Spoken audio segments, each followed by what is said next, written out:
Have you ever felt a strange presence you can't explain? Have you noticed your pet staring into the darkness at something you can't see? Welcome to Spirit Hounds, the podcast that combines our two passions, the paranormal and all things canine. I'm Nicky Gardner, an author with a keen interest in the paranormal. I'm Davina, a professional dog trainer and instructor. And we are joined by our curious miniature dachshund, Rosie. Join us as we explore the fascinating world of ghostly encounters, spooky legends from around the globe, as well as real-life dog training tips and techniques. Hello and welcome to episode 6 of Spirit Hounds. In today's episode, we will be discussing the spooky story of Dear David. And in the doggy section, we will be talking about how to get your dog to walk nicely on a lead. Dear David.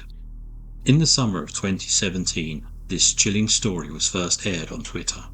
I, for one, never had Twitter, so I missed this when it was actually taking place. This story continued through the winter and into 2018. The story was posted up by a gentleman by the name of Adam Ellis. Through many sinister tweets, the story unfolded. The thread seemed to have started on August 7th at 4:35 p.m. He wrote, "So my apartment is currently being haunted by the ghost of a dead child, and he's trying to kill me." A minute later he tweeted, "The first time I saw him, I was experiencing sleep paralysis, and I saw a child sitting in the green rocking chair at the foot of my bed. He had a huge, misshapen head that was dented on one side. I did my best to draw it. In the dream, the child had gotten out of the armchair and begun shambling towards Ellis, who sat in bed, feeling paralysed. He awoke before the child reached him." I will now show Davina a picture. Okay, so I'm just looking at the picture and it's a hand-drawn picture of the shoulders and head of what looks like a young child. There's about a third of his head missing, sort of caved in or chopped off. And it's quite a crude drawing, but better than I could draw. And it's, he does look like his head is either dented in or part of his skull is missing. A few nights after this initial dream, Ellis had a second dream, in which a little girl told him who he was dealing with. Dear David. I had another dream a few nights later, where I was in a library and a girl came up to me and said, "You've seen Dear David, haven't you?" I was like, "Who?" And she said, "Dear David, you saw him." She told Ellis that David is dead.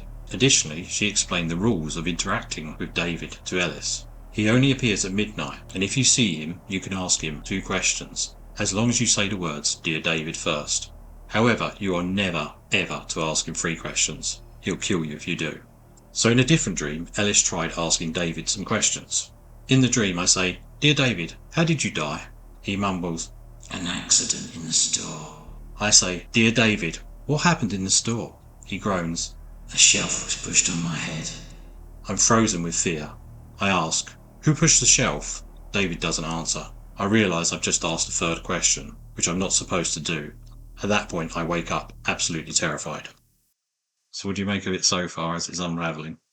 Okay, it's very strange. So you have to address him as Dear David, as if you're writing in a diary. It starts off quite chillingly, where he starts off this stream of tweets, or X's as they are now, with he thinks this thing is trying to kill him. So obviously this escalates. If it's sleep paralysis, would you have a continuation of the same dream night after night? It's like any dream, I suppose you can. I don't really have many dreams where they continue on night after night. No, but people do. Yeah, that's the thing. What I'm saying is maybe it wasn't a dream. You could write it off as a dream, but would you continue like that? So maybe there is something to this if night after night it carries on again. And who's the little girl? Shall I move on to the next? Okay, tweet? yeah. Terrified, he attempted to get to the bottom of the whole thing the next day. Googling around for kids named David, or Daniel, or Dylan, or Devon. Can't hurt to be thorough, who may have died in a store in New York after being crushed by a falling shelf. He turned up with nothing. Not too long after that, the apartment above his vacated, so Ellis moved upstairs. He stopped thinking about David during this time because, well, he didn't have any reason to. All this was posted on the same day, Ellis trying to catch us up to the current events at this time. He then went on to tweet, "Lately something strange is happening. For the past 4 nights my cats gather at the front door at exactly midnight and they just stare at it, almost like something is on the other side." Additionally, when Ellis looked through the peephole, he said he was positive he saw something moving on the other side. "And that's where I am right now," he concluded. "Dear David found me, I think." I don't know what to do. I'll keep you updated. Just showing Davina the pictures that he took during this time. Yeah, so I'm looking at 3 pictures here of the cats at this guy's door. The first one's dated August the 7th, 2017. 2 cats are just staring at the bottom of the door as if they're trying to look at something underneath the door, maybe on the other side of the door. The next picture is dated same night, August the 7th. He's updating his tweet. One cat sitting at the door, just staring at the door, and he's holding a clock up to show that it's at midnight. The cat's just staring at the door. The next picture, the third picture, is dated August the 9th, and he says it's the 6th night in a row, and the cat, again, is just staring at the door. And again, he's holding up a little clock to show that the time is indeed just gone midnight. In fact, I think both clocks look exactly the same point, even down to where the seconds hand is showing. Ellis was curious but still frightened, so he took a photograph of the hallway outside his door through the peephole. He had trouble seeing anything in it though, so he bucked up the courage, opened the door, and took a second photograph of the hallway with nothing obstructing the camera's lens. I couldn't tell, so I mustered the courage to open the door. Nothing was out there, but I took another snap. Look at this. Is it just me, or is there something in the first photo? Right where the banister meets the shelves, hiding on the stairs. I wasn't sure if it was a smudge or something, so I took a second photo from inside. There was something out there. I deadbolted the lock and got in bed because I don't know what else to do. I can still hear my cat meowing at the door. I'm pretty scared.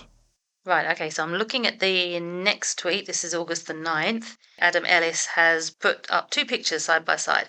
First picture's quite obscured. He's taken a picture through the peephole, but you can't see very clearly on that one. The second picture is where he's obviously opened the door and taken a picture of the banisters. And this is where he's apparently seeing something weird hiding on the stairs. I must admit, looking at the picture myself, I couldn't really make it out either. I'm not sure where on the stairs I'm supposed to be looking. He says where the banister is. The one strut sticking up, or the bit, because the bit on the floor is not really the banister, is it? That's the bit on the floor near the stair. I'm not seeing anything out of the ordinary there. Even the shadows seem consistent with just shadows being made by the light. Can't really see anything on that one. It feels like he's beginning to just spook himself at this point, but who can we, who can we say?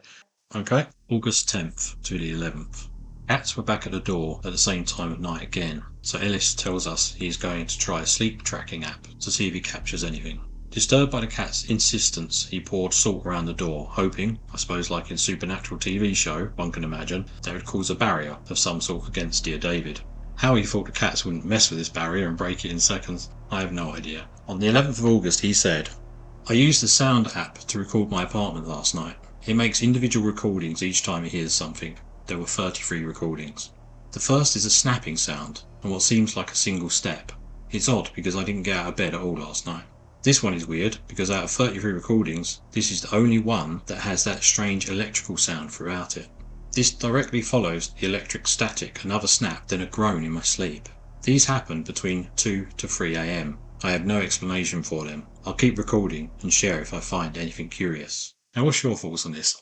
I'm thinking he's got cats in his place. Yeah. And he's got a sound out that's triggered by noise, and cats were going to walk around at night. Yeah, I'm making notes as you're reading through this, and I've just written down, are the noises his cats? When you've got pets, you can't rule out what the noises might be. Yeah. Does that make sense? I mean, just for anyone listening to this, if this was the extent of how this gets, I wouldn't be doing this. But things get more interesting. You know, if it was just this, I'd be like, yeah, this isn't interesting. But it gets worse. I have a quick question. I don't know if it answers this as you carry on. But if this dear David died in a store where some shelving fell on him, is his apartment, did it used to be a store of some kind? Because if he's died in a store, why is he now in this apartment block? No, but we will get to that. Okay. And at the moment, apart from not being able to see anything in the picture that he's claiming is there, 2 separate pictures on separate nights. The clock that he's holding up is exactly the same, including the point of where the seconds hand is stopped at. So to get a picture snapped at the exact same moment. Is the cat in the same place as well? Possibly. I mean, the skeptic in me is thinking, does he just have a clock with no batteries in it and he's put the hands at just past midnight? But that's just the skeptic in me. It might not bear out. As that's I say, just a things question. get more interesting whether you believe the story or not. I just thought I'd raise that. The next day, Saturday, Ellis posted a selfie letting his followers know he was getting out of his possibly haunted apartment for the weekend. However, a follower found something disturbing in one of the glass panes in the door behind Ellis in the photograph. Right, Nikki's showing me the picture of Ellis's selfie, which is never a good idea. People don't post selfies when you're not going to be around. If people know where you live, you're just telling them, I'm not going to be here for a while. Not a good idea. Anyway, he posts this selfie and someone sees something in the pane of glass in the door behind him. I have zoomed in on this picture. I can't see anything. I think it's pareidolia. Your mind basically can pick out shapes and make some familiar things. So you look for faces in things. Okay, so just to describe the picture, Adam Ellis is taking a selfie, doing a peace sign. Behind him, over his left shoulder, is a wooden door with 15 sort of panes of glass in it. I'm looking through each pane of glass and I can't really make out something that looks like a face, I'd imagine it's supposed to You be. zoomed in? I'm zooming in and don't really see it. I mean, maybe, right, the second row of panes of glass down, second one in, there looks like you could possibly interpret it as a negative, possibly of a face looking back at you, but that's really pushing it. That's really pushing it. I'm going to pass the picture back to Nikki now. You're saying second one down? Second row down, middle pane. Again, maybe I lack imagination, but I cannot see a face. I'm trying to use my imagination. There's a cartoon-looking face on a poster behind you. In my eyes, it looks like a huge grin. Is that what you're seeing? No. Yeah, I'm seeing there a huge grin and eyes and eyebrows and hair. But Possibly. it's cartoony. It's not. It looks like it's something on a poster or something behind him, behind the glass, Right. but not anything. Or maybe people are seeing that and attributing Yeah, and it. being fair to Ellis on this one, he said, "I have no explanation for this. It might have been pareidolia, the human's brain's tendency to find non-existent patterns in noise, but maybe not." So that's like when you see the face of Jesus in a piece of toast. Or do you think the cloud looks anything like where there's a pattern, sheep? but yeah, I wouldn't have gone for Jesus in toast as my best example. That's normally what you see in the news, isn't it? Someone cooked a crumpet and there's a picture of Madonna on it that they think. On the 14th of August, Ellis posted up that he had bought a Polaroid camera, supposedly as they are fun and dorky, and he decided to take pictures around his apartment. These he shows and says they started off normal. However, he then took one out in the hallway the cats had been obsessed with outside his apartment front door. The image is completely black. At first, Ellis claims he thought maybe he had put his hand over the lens, so he tried this, but the image appeared a greyer black, not the pitch black of the original photo. He even videoed himself taking pictures and mentioned he had ordered some sage to help cleanse his apartment. More pictures of the hallway came out completely black. Fellow Twitter followers suggested he take pictures of the hallway from further away, as well as the same time with his phone. His phone shows the hallway lit. The Polaroids seem dark, as if there is no light in the hallway. August the 14th to 21st. Things got a bit crazy, with people taking the images Ellis had shared and running them through different editing photo software, and they did find oddities. The pitch black hallway, when lightened up, appeared to show the outline of a person in the hallway. Personally, I can make out what they are suggesting. Another person claims to see a demon in Ellis's closet. Personally, I see nothing. I'll see what Davina can see. Right, okay, so I'm scrolling through these pictures now. There's a tweet of him holding up the Polaroids of inside his apartment. Look pretty normal. The next one is the completely black Polaroid, which is the one he says he took when he was in the hallway. Pretty black. Then the next picture is him holding two Polaroids. One is grey black and one is black black. So yeah, that fits in with when he said he thought he'd accidentally covered the lens with his finger, took another picture side by side, and yeah, one's like a grey sort of colour, one is black black. We then go down, and second picture he took, completely black again. Then he's showing pictures. Ooh, this is weird. Yeah, he's showing a picture of his apartment looking through a front door to the outside in the hallway on his phone, perfectly normal, all lit up. Then, from the same vantage point, he took a picture with the Polaroid camera looking outside the doorway. It's completely pitch black. It's like nothing exists beyond the doorway, isn't it? It is. It's like there's some kind of black hole outside his front door. Weird. Yeah, that is strange. Then I think, yeah, some other people start saying they've doctored the images and they can it looks like they've put the brightness up really high and you can make out kind of a shape. You can see it in the hallway, can't you? There's like head and shoulder kind of deal going on. I have to say, though, the head looks pretty head-shaped. There's It no does, big doesn't dent, it? is it? No dent in it. Do you see this Weird. demon in the closet? Because I cannot see anything. No, you go down to the next tweet, and the picture in his bedroom, someone said where his bedroom closet door is open, I think this is. It's sort of dark, but then it's dark inside his closet anyway. Other people are saying, oh, there's a demon there. Could be his clothes But can you see? hanging I up. can't even see a shape. No, it's To pitch me, it's black on black, and I That is, circled a bit of black and went, there's a demon there. yeah, I don't see a demon at all. No, oh, thank you. I really looked at that one loads, and I was like, I can see nothing. I'd like to think I'd know what a demon looked like, and that's not a demon. Again, though, he's not saying he can see it. He's saying people who are following him now on Twitter at this point are seeing these things. So, Yeah. pinch of salt. Bit strange, though, looking out at the... Yeah, okay, it gets the way- stranger. It gets stranger. On the 15th, he posted up a picture of Sage and said he was going to follow people's suggestions and smudge his apartment. The next day, Ellis posted, Sage did not work. He then posted, I haven't dreamt about David in a few months, but he appeared again last night. In the dream, my bedroom was filled with hazy smoke, but I could see David sitting in the chair across the room. He was smaller this time, almost shrunken. He didn't do or say anything except look at me. Anyway, it feels like a bad omen. On the 18th of August, late at night, technically early morning, Ellis tweeted a short update. Maxwell was continuing to hover around the front door at midnight every night. Around 3 AM every night, his sleep tracker started recording about 5 minutes of static, and that morning he awoke to what he felt was a small earthquake. He remarked it felt like there was a storm coming. He said, it's just a whole bunch of small things happening at once. I feel so uneasy, like right before a thunderstorm comes. Everyone is telling me to move, but I don't have any guarantee that this won't follow me. Later that day he posted that a real storm was coming, in the form of a thunderstorm. From the 18th to the 21st of August he posted, all this ghost stuff has been spooky, but this past weekend was the first time I actually felt unsafe in my home. I had a dream that night where David was dragging me by an arm through an old abandoned warehouse.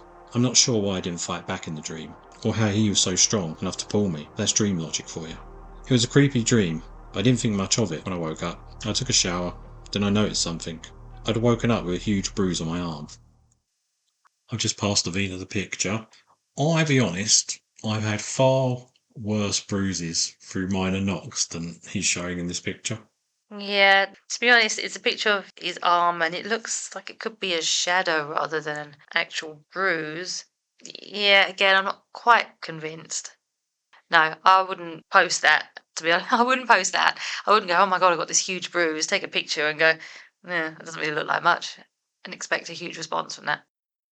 When he left his apartment to go for breakfast the next morning, something he does every Saturday, he passed by a food car repair depot that's right by his apartment. Or at least it used to be right by his apartment. Ellis noticed that he'd lived in the apartment building for 4 years, and in all that time he'd never seen the depot anything less than bustling, but today it was silent. He said, I've lived in the neighbourhood for over 4 years, and the place has always been jam-packed with carts getting serviced. But today it's completely abandoned. The whole warehouse was totally gutted and empty. Well, almost empty. I went inside to look around because I was astonished that this place was suddenly empty after all these years. Basically, the only thing in the entire warehouse was a single green chair. Remember the rocking chair David had first shown up on? That was green too. Curious. In any event, on his way back from the coffee shop, Ellis saw that the warehouse had been shut up tight. He said, the chair, my bruise, dreaming about an empty warehouse and then passing by one, it just gave me the creeps. August 25th. Ellis said, there have been a few small developments in my apartment, but I'm not really sure what to make of them. I just know I'm scared. Regarding the cats, he said, they began a new routine, hovering around the door at 10 PM, cry for about 15 minutes straight, then wander off as if nothing's happened. Shortly after the usual cat stuff, around 10:30 or so, I start getting phone calls from an unmarked number. He then posted up a picture showing all his missed calls with no caller ID. This happened every night. When he did pick up, there was just static. Was it the same static noise his sleep app was picking up? He doesn't say. Then after the static, just silence.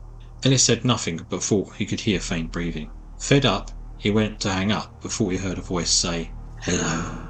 Ellis said, I panicked and hung up. I didn't know what else to do. I closed all the curtains in my apartment and turned on every single light. He then went on to watch TV, unable to sleep, but says he continued to post as he didn't know what else to do. I have questions. They may be answered in time, but go on. It is spooky. It sounds like things are getting ramped up a notch. But how do we know that all these phone calls he's getting aren't his followers prank calling him, knowing that these weird things are happening? Could that be them? Is it the same number calling him all the time, or is it various So there's no different caller numbers? ID, so he doesn't know. Okay, no caller. It could be people trying to prank him. He's been doing this This is the updates. thing. If he's doing this and there's people who know him, Mm, who know his number, they could be doing that. yeah, Equally, it'd be a bit cruel if he really thought he was going through something and he decided to do that. But yeah. I think that maybe the cats are gaslighting him as well now. They've the put thing got about the together. static noise was my observation. The fact that he says there's static on the phone and he reckons that's what he's recording at night.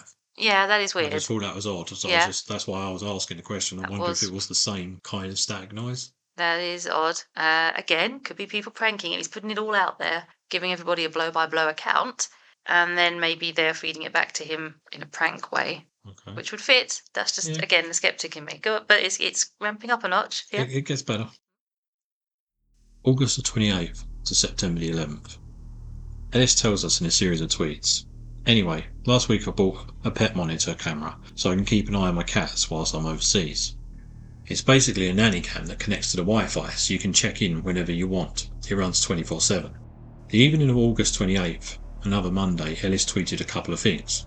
First, he said that he'd moved the green rocking chair out of his room a few weeks prior. Second, he said he was going to Japan on vacation in 3 weeks. And third, he wrote that he hoped maybe David would lose track of him while he was gone.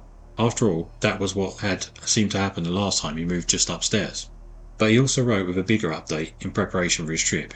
The pet cam activates whenever it detects motion, then it pings you on your phone to let you know what it saw. He tested it out during a brief weekend trip, and some of the footage was pretty disturbing. At about the 6-second mark, the green rocking chair, the one on which David had first appeared, which Ellis has subsequently moved from his bedroom to the living room, began rocking. Then around half an hour later, he got another alert. This time it showed this. Just passing Davina the tablet so she can view the videos. Ooh, okay, that's weird. All right, so one of the videos shows his room. You got the little green rocking chair in the corner, and there's a bookshelf. Above the bookshelf is, I don't know if it's a picture or a clock or something on the wall, and it just drops off the wall. It's a turtle shell.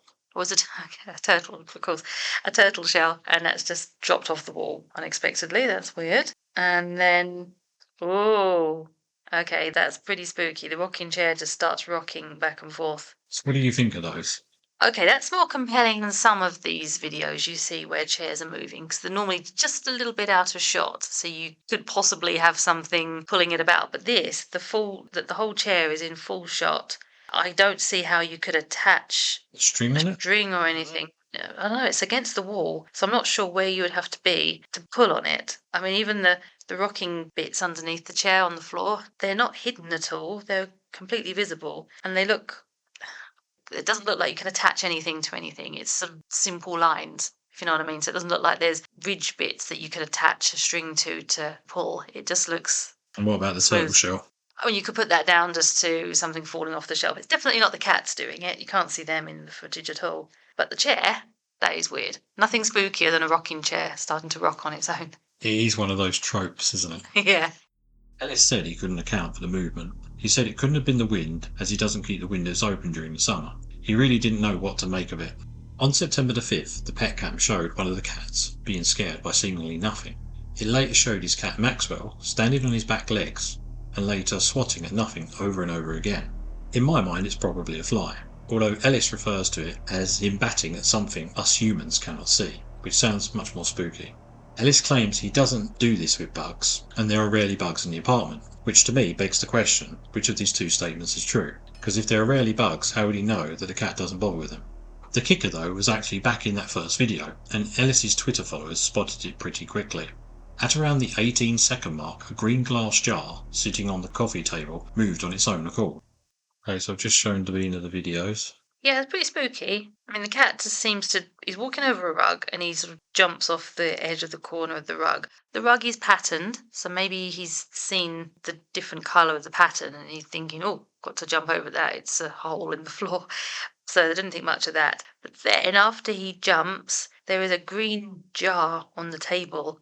And the cat sort of jumps, and then the table, which is nowhere near him, he's not moving the table or anything like that. The jar starts moving across the table, but not just in a straight line. It's kind of turning and twisting as it's moving along the table. Again, I can't see that there's anything attached to it or pulling it. There's nothing out of sight either. To be fair, it's subtle, isn't it? Because when you first watched it, you didn't notice a jar. Yeah, it is subtle. I was busy looking at the cat. Yeah. I'm assuming someone's going in to check on the cat periodically while this guy is away because the things are slightly different places on the table. On the video, there's a plate with a fork and a can Well, or someone something. must be feeding them. Yeah, and then in the next picture, the plate's gone. So I'm assuming someone's going I in. mean, one Twitter user did go on to talk about the physics of a wet glass, and if water goes underneath, it can create this like air bubble and pocket, and then the glass slides along it. Which is fair enough, but to me, that doesn't look like it's a glass someone drinks out of. It looks like something you'd put flowers in, maybe. It does look like a jar, and then the jar's no longer on the table though So in the unless next it's one. been used to put water in the cat bowls or something Maybe. recently and then put down, I can't see how it could be that, but Yeah, pretty freaky though. okay. On September the 11th, the pet cam caught something else. A small knitted cactus falling from the same shelf where the turtle shell had hung. It had a small terracotta pot which smashed when it hit the floor. Okay, Davina's just looked at the video. Yeah, it's a bit weird. An item falls off the shelf. What does look a little bit suspicious to me is the way he's standing at a particular angle either side of this bookshelf where this pot fell off the shelf. I can't see how well on the shelf these items are. They might have been slightly hanging off the shelf and then it tips off. But it's the way he stands, so he's completely out of the way, if you know what I mean. He's not partially obscuring. If you're just walking around his apartment normally, you wouldn't be thinking, oh, am I standing in frame here or not? I don't know, that's just me. So you're just saying his movement seems staged, is that what you're saying? Yeah, it seems like it. And also, he does have a very eclectic variety of stuff. He's got turtle shells, knitted cacti, knitted cacti everywhere. I Bit of a find it range. weird it's a knitted cacti in a real terracotta pot. Yeah, I mean, I'm not going to pass judgment on his collection of stuff, but it's very eclectic. I just wanted to point that out. It's just very eclectic. Okay. September 16th, Ellis tweeted regarding a nightmare. On the pillow next to me was a severed head, with a bloody spine attached, snaking down the bed. The head was staring right at me, somehow still alive. It had this huge smile plastered on its face. Horrified, I screamed, "What happened to you?" The head smiled even bigger. "It feels great," the head groaned. He had other nightmares about dark figures staring in his windows, even though he lived on the second floor, as well as another incident that involved the seemingly abandoned warehouse near his apartment. After he had the severed head dream, Ellis went out for a walk to a nearby bodega in order to clear his head. The walk to the bodega took him past the warehouse. In fact, pretty much everywhere he goes, it takes him past the warehouse. And although he hurried past it on the way there, something weird happened on the way home. He said, "When I passed the warehouse the second time, I heard a dull thunk from the other side of the shutters. I froze in place, but there was no other sound after that. I probably should have just continued on, but curiosity got the better of me. There was a grated window next to the door, about a foot above my head, too high to see into. So I thought to myself, okay, I'm going to hold my phone up to the window, take one photo, and then run for my life." There was a bunch of old insulation and what looked like filing cabinets, and a ripped up leather desk. Maybe I'm too deep into this, and my brain wants to see David when he's not there. But here, I mess with the filters on my phone a bit. Tell me this doesn't look like him. Okay, I'm just showing Davina the photos, including the lightened ones. For the record, again, I can't see anything. No, I'm squinting here. I'm really straining my eyes. It does I feel like can't. those magic eye pictures, doesn't it? Yeah, Where you can either see something or you can't, and I can't see anything. no, I can't see anything. I mean, he says on his tweet, "Tell me this doesn't look like him." No, doesn't look like anything really. It's just darkness with bits of lighter grey on darker grey. On one of the pictures, there's a bit circled in red, which someone says looks like eyes, but I can't Yeah. see. Again, it feels like the hysteria of a crowd, because when you read on from there, it basically said that Twitter followers started tinkering with the picture. Some people said they could see eyes in the picture, another a face. Many agreed that they could see David's dented head. No, can't see anything like that. I mean, you've got bits of chair and insulation and a filing cabinet there, so it's going to cast different shaped shadows, but I don't see anything that looks like a dented head. I mean, the insulation looks like a roll of insulation that's at an odd shape. Whether you think that looks like a dented head, I wouldn't, but maybe someone would say that looks like a dented head, but it doesn't. To me, it doesn't shout out, oh, it's a I'm not ghost. saying that I'm skeptical, okay, but I'm not saying the haunting didn't happen. But I think if you were genuinely seeing these things and having dreams, and this was happening to you, you probably would start jumping at shadows, wouldn't you, and seeing things like that wherever you went.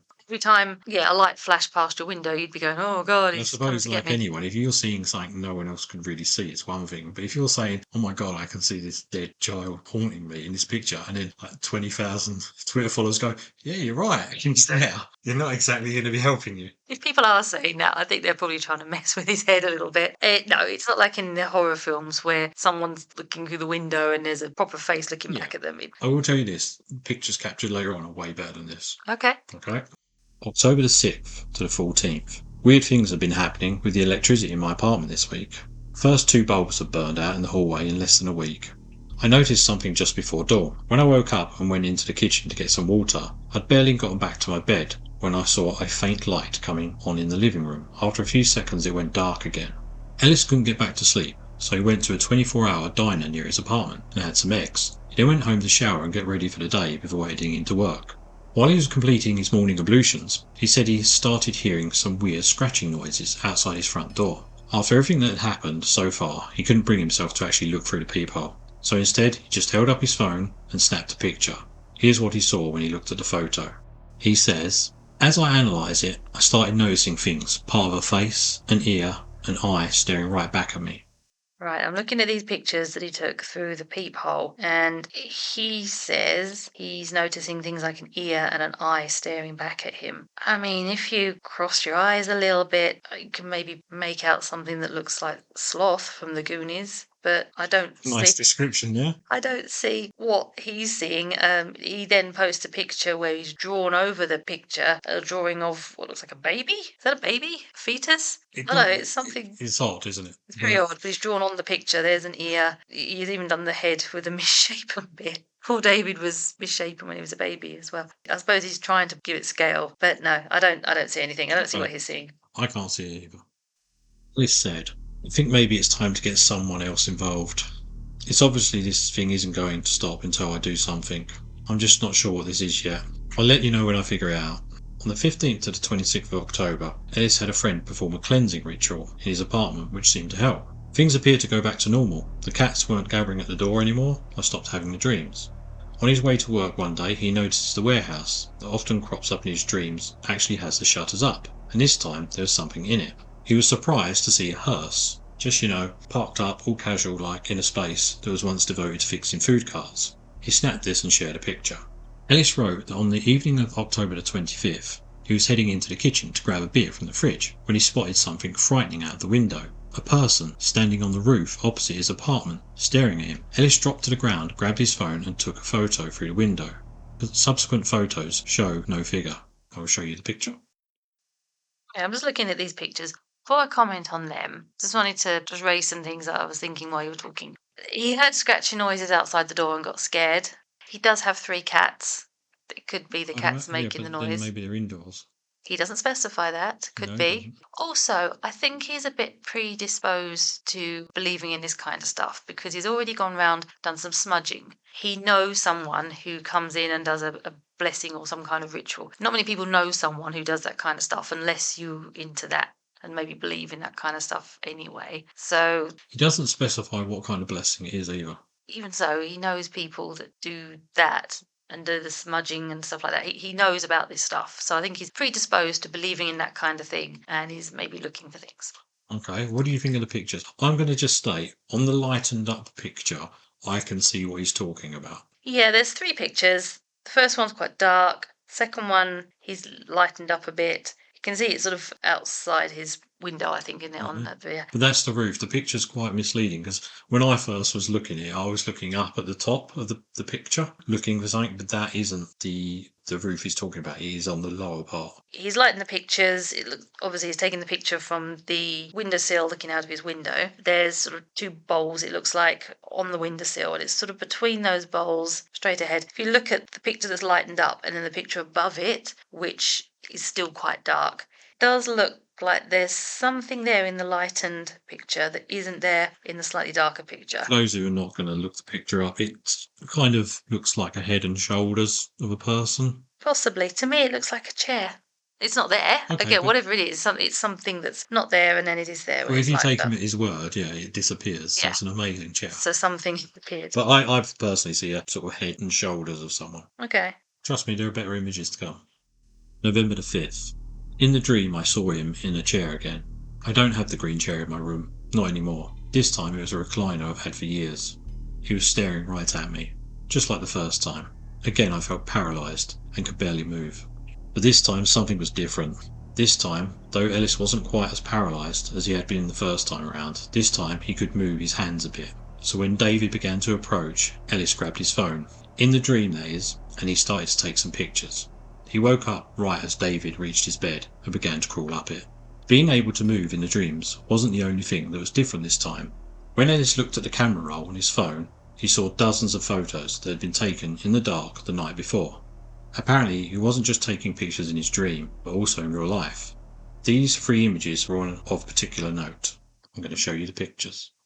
Okay, so can we just discuss how terrifying it would be for a child ghost to be creeping towards you and then climbing up your bed? Yeah. That in itself is terrifying, even if it's just a dream. A mangled up one. A mangled up child ghost And I've creeping got up to your say, bed. these 3 images are a lot scarier than anything that's come before it.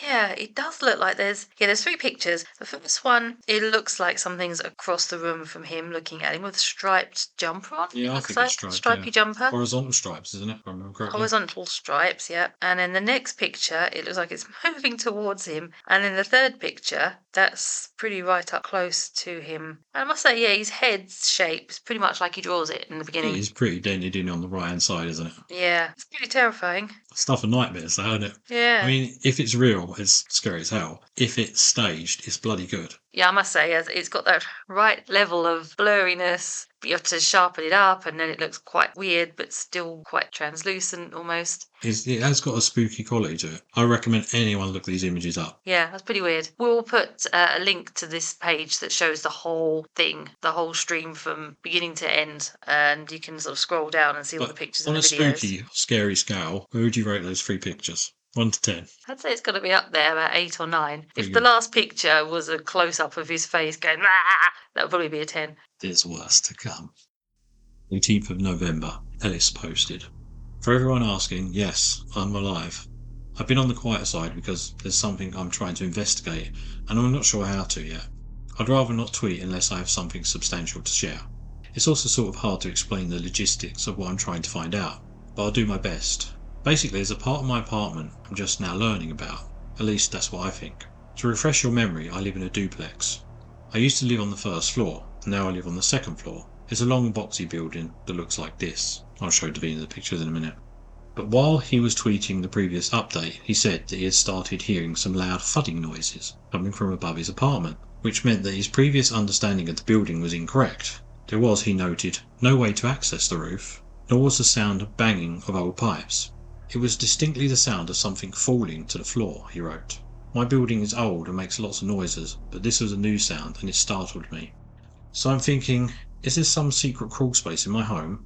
I look all over my apartment, but I can't figure it out, so I go into the hallway, and that's when something dawns on me. There's no real way to ease into this, so I'll just say it. There's a mysterious hatch in my hallway.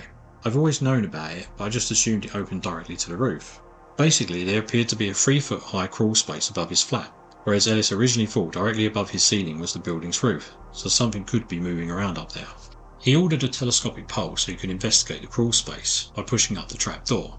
I presume a ladder would have been better, unless he's got an Inspector Gadget neck to go along with that pole. The item arrived after he'd went away for Thanksgiving. He intended investigating the Saturday morning on his return, but Friday night he was startled again. I'd barely fallen asleep when I woke up to an incredibly loud crash above me. It sounded like someone had dropped a bowling ball. I bolted upright in bed and immediately felt strange. There was a weird energy all around me, I can't explain it. After about a minute I heard another crash. I briefly thought about grabbing my shoes and booking it, but that would mean passing under the hatch, and that seemed like a very bad idea. So instead I just listened and waited, though I'm not sure for what. The crash happened again, and then again, probably 15 times in a row, followed by a long silence. Then I heard a smaller creaky sound from the hallway. In my mind I registered it as a footstep, but it really could have been anything. I stayed still, but there were no more sounds after that. I lay back down, still tense and nervous. I must have fallen asleep at some point, because I woke up the next morning and everything seemed normal again. I got dressed and left to go get a bagel, same as every Saturday. When he was leaving to get the bagel, he noticed some debris on the stairs, right below the hatch. This prompted him to forget about the bagel. He ran back into his apartment and got the telescopic pole. He took a video of what happened when he used the pole to nudge open the hatch. Watching the video, something falls out. He claims it is a small child's shoe that fell from inside the loft. Ellis called the landlord, who brought a ladder, arguably what most people would have done on discovering the hatch in the first place. He said the loft space was largely empty. A few hours later, my landlord was on a ladder, shining a flashlight into the crawl space. I stared up at him, half expecting something to grab him and yank him into the darkness. He angled his flashlight all around and finally saying, "There's nothing up here." But then he says, "Oh wait." I watch as he reaches up into the emptiness with his free arm, and when he pulls it back, he had something small and round in his hand. He climbed down the ladder and handed it to me. Again, I wasn't quite sure what I was looking at. It was smooth and shiny, and at first I thought it was an old piece of candy. But it was cold and too heavy to be candy. After a second, I realised it was a marble. It was so worn that it hadn't registered as a marble at first. Its shape was also sort of weird, like a little bump on one end. The little bump on top of the marble, which marks where the marble was cut, is called a pontil, which can probably date the marble Ellis, the landlord, found to around the turn of the century. Ellis kept the marble and shoe on his dresser, which I just want to say, why the hell would you? Would you? No, I don't think so. Why would he want to keep it? Although he's got quite a mix of weird stuff anyway, so a marble's not going to look out of place. I know, but if you think this is linked to what's going on. Yeah. See, my first thought when you said about the crawl space area was someone was living up there. You know those creepy stories where someone's living in the Yeah, that's apartment? called something. I can't remember what it's called. Yeah, but I don't think it's that. No, but do you think the bowling ball noise is the marble? Because the loud crashing he's heard above him, he's saying sounds like a bowling ball. I don't know if a marble would sound like a bowling ball. Depends how hard You'd hear a donk. We're talking a supernatural marble, though. So on the 28th to the 29th of November, a few of Ellis's followers theorised that they may have identified the real Dear David, an anonymous murder victim from 1921, known as Little Lord Fauntleroy, who was named for the Francis Hodgson Burnett novel due to the very fine clothing, was a boy estimated to be between the ages of 5 and 7 years old who was found dead in a pond near the O'Laughlin Quarry in Waukesha, Wisconsin in 1921. He had died after being struck on the head with a blunt object, a murder which remains unsolved to this day. So you've heard of this person? I've heard of Little Lord Fauntleroy from the book, but he's obviously just been nicknamed that because of his clothing. The Twitter user who made the connection between Fauntleroy and David cited a few similarities as evidence. 1. Fauntleroy was wearing leather shoes and Ellis had found a small leather shoe in his apartment. And 2. When had Ellis found shoes? It was the shoe that fell down from the loft hatch. Okay, sorry. You know, it's now on his dresser. Oh yeah, with the marble. Anyway, a theory about Fauntleroy posited that he may have been kidnapped from a wealthy family, and there were a few wealthy families in New York at the time. 29th of November. Sorry for the long break, I haven't been feeling great the past couple of weeks and haven't had time to update. There also wasn't much to say for the most part. I wasn't sleeping well and I was having weird dreams, but they were vague and hard to describe. I'm sleeping all day and I've been getting sudden bouts of dizziness. Ellis didn't post another update for 2 weeks, largely because he said he didn't have anything to note to report.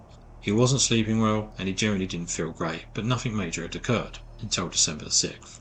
That night, Ellis wrote, he woke up with a start and felt something strange, like something had just been watching him. There was no one there, and he turned on the lights, of course, but he said he was experiencing the tangible feeling of badness he'd learned to associate with David. After a couple of nights of this, waking up suddenly, feeling like he was being watched, Ellis downloaded an app on his phone. This app took photos automatically every 60 seconds, and he set it up on his bookcase. He left both it and a light on while he slept, and in the morning he claimed he found some really disturbing pictures on his camera roll.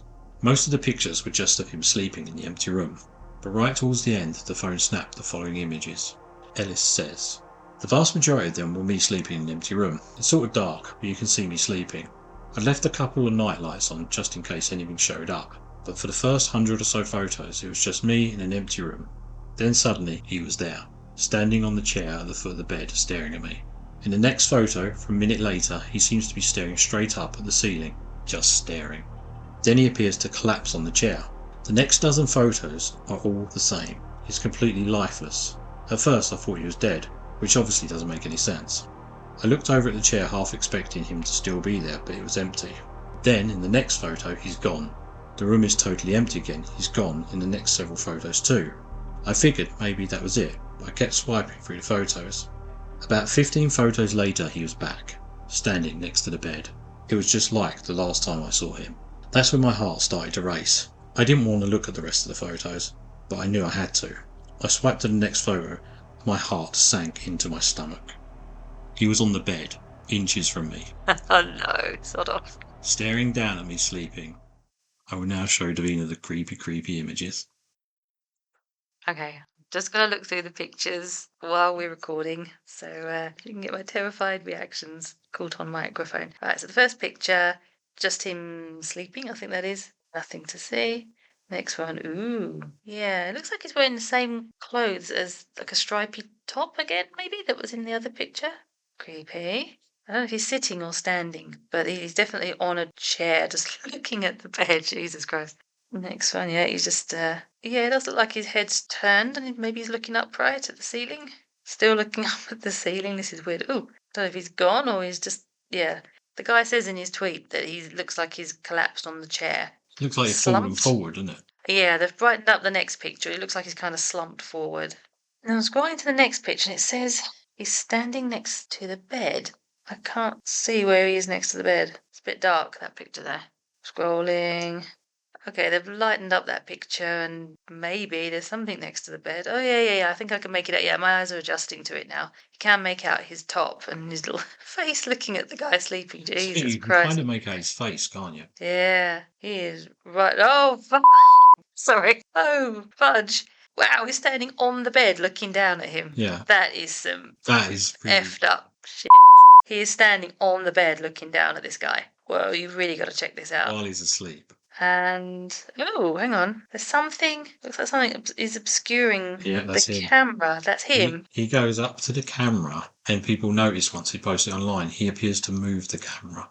The actual angle of the room changes after that picture, and you've got the side of his head in the actual shot. Yeah, I can see what seems to be the side of his head. Yeah. Possibly. He has changed the... I'm just going back looking at the other pictures to see if the angle's changed. Have you looked at the time-lapse photo? Someone on Twitter, one of his followers, stitched all the pictures together so you could actually play it like a film and he moves, like a stop-start animation kind of thing. I'm going to play it now. Yeah. That is flipping creepy. Wow. Yeah, someone stitched all the pictures together and it's just him moving around the room. It's creepy as hell. So what do you make of that? What's your genuine thoughts seeing those images? That's pretty terrifying. That's definitely not a cat. That's the thing. It started off so gradual. Like a lot of the stuff I was showing you, we were both like, no, can't see it. No, can't see it. This is the other extreme. This is almost too good. It is almost too good. Scary as hell. Either way, whether it's true or false, look at the images, anyone. It's really good. Yeah, the last picture of apparently his head up at the camera, you can see the bits of his hair sticking up as well. Yeah. It's that detailed. Freaky. Okay, don't go any further. Adam said, I'm at a loss for words. That malformed ear, that stringy hair. I didn't even know what to think. I looked all over my room but couldn't find anything, and honestly, I've been so exhausted I didn't know how to process it. Even now, all I want to do is just go to sleep. He then left town for the holidays. On January the 3rd, 2018, he posted, I even started browsing listings for new apartments back in New York. The last thing I want to do is move in the middle of winter, but after the past few months it seemed like it might be worth it. It felt like it might be the only way out. But after a few days I started to feel strange again. One night I got up to go to the bathroom, and as I stood there in the dark, I couldn't help feeling like there was something moving outside the bathroom window. Yes, Adam is suggesting David actually followed him on holiday to Montana. The bathroom looks out into the backyard and it's pitch black. I could barely see anything, but it's Montana and there are animals passing through all the time. Sure enough, in the morning I found animal tracks through the snow, maybe deer or elk, but the second time he actually found human tracks. I couldn't tell what they were from the bathroom, so I got dressed, put on my coat and went outside. When I got up close, my heart practically stopped. They weren't tracks, they were footprints. Really small children's footprints. Oh, shut up. These were tiny footprints, David-side ones. Adam's apartment wasn't haunted. It appeared Adam, however, was. For the past few nights, I've been using the app that takes photos every couple of minutes, but nothing has shown up. For whatever reason, it doesn't seem to work anymore. I've just left it running just in case. It's picked up absolutely nothing, save for one thing from last night. Last night was particularly bad. I felt sick and had nightmares all night. I dreamed that David was hovering in the corner by the ceiling, far off the ground. He was mouthing something, but I couldn't hear any words. Suddenly he plummeted downwards, and I felt this huge pressure crash into my chest. I woke up gasping, the wind completely knocked out of me. I sat up and looked around frantically, heaving for air, but there was nothing. When I caught my breath, I retrieved my phone from the dresser. The photo roll showed nothing of note, save for the last photo taken just a moment before. I will now show Davina the pic.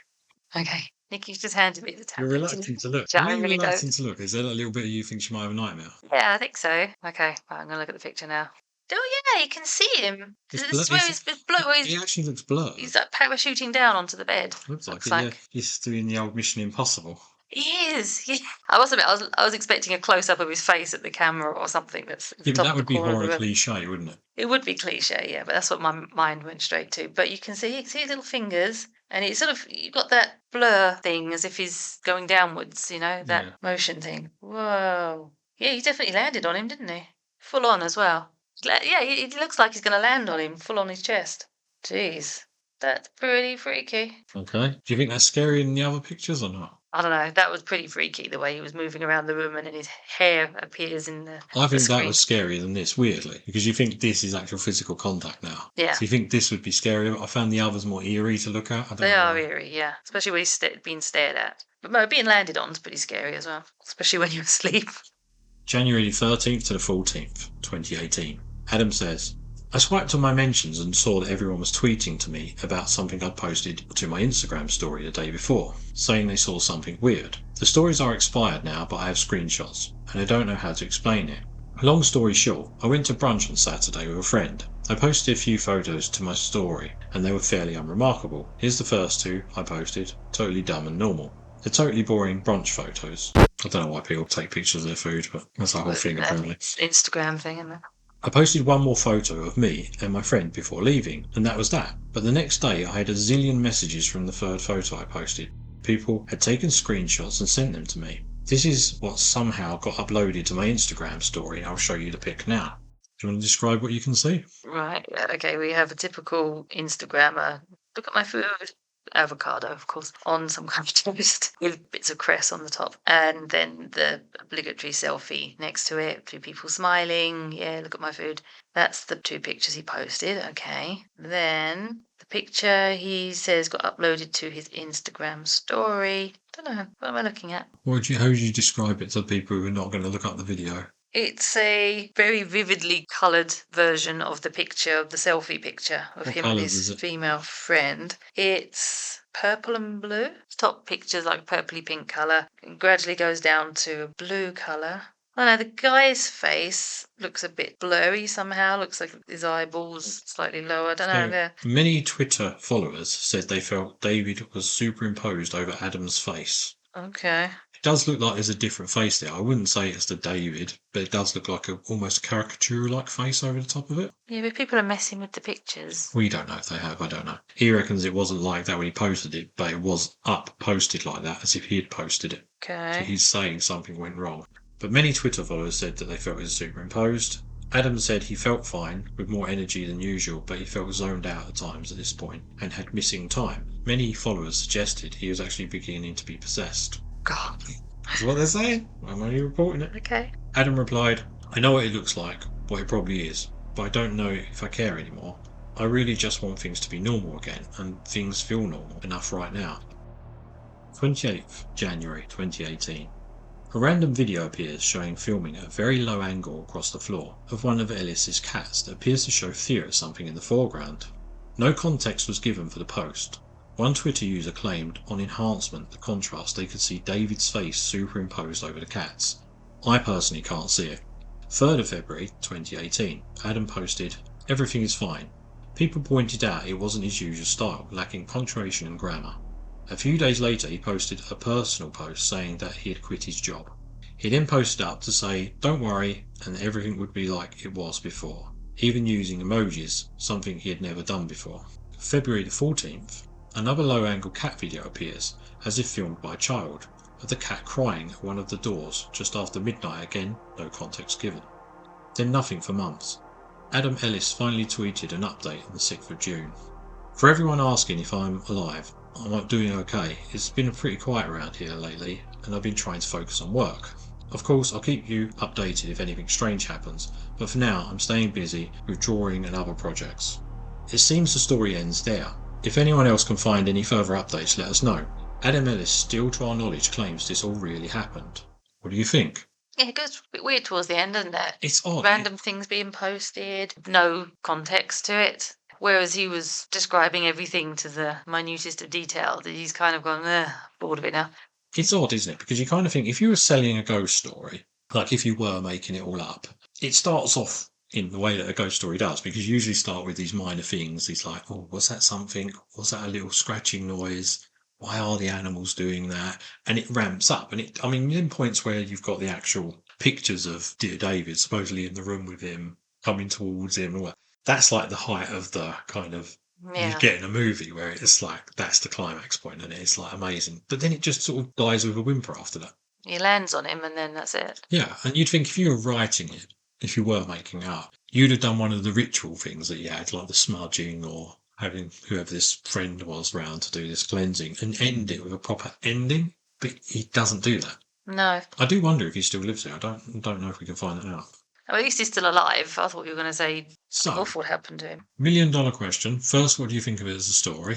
Yeah, it's a really weird story. I wasn't sure what to expect, really. I don't think I'd ever heard of Dear David. Yeah, it was interesting following it piece by piece. Must have been weird following it live as it was happening. How much do you believe it? Okay, so the skeptic in me thinks, has he rigged up some kind of little mannequin doll thing and he's moving it around the room? But looking at the pictures where he's in bed asleep, it doesn't look like the bed covers are moving. So he's obviously very good at getting out of bed, moving it, getting back in bed. He'd have to have a friend helping him. Yeah, or the cats are messing with his mind.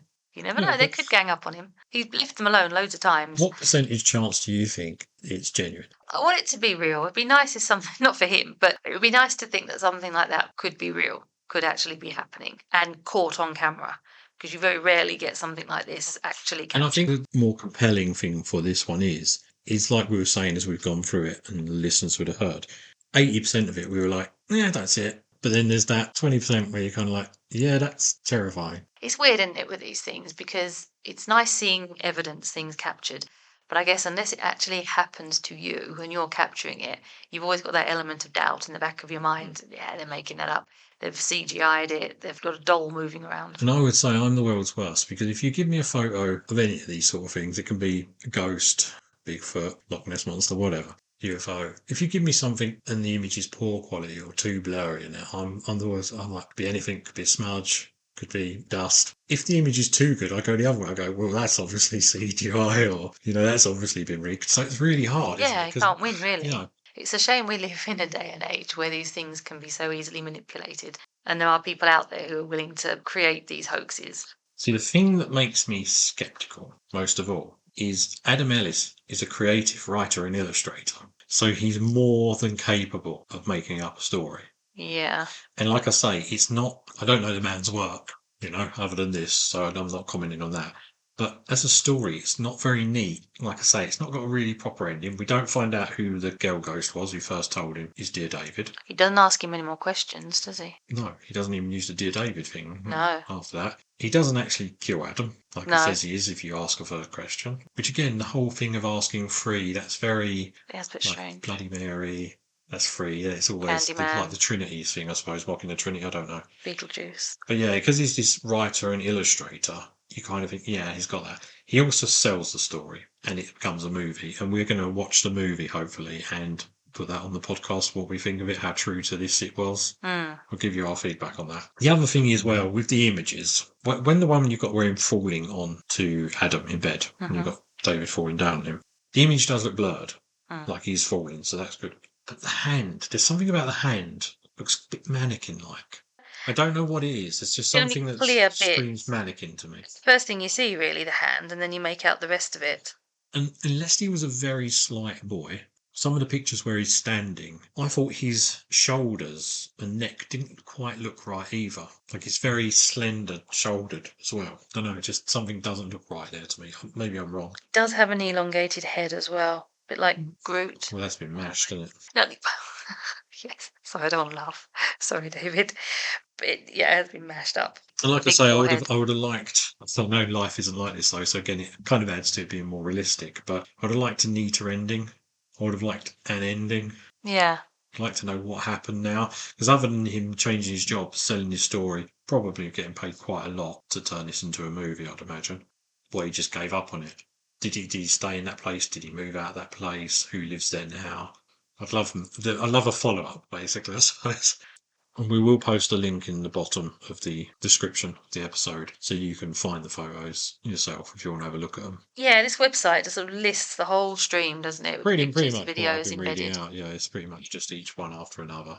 Yeah, it's one of those stories that you come across every now and then and think, oh my God, this was a phenomenon, wasn't it? This is a viral thing. But then if I would have been one of them people who'd seen the first few images, I'd have said, yeah, like I do 90% of these things when you see on Facebook where someone goes, I've seen a ghost and here's a picture, and you just look at it and go, nope.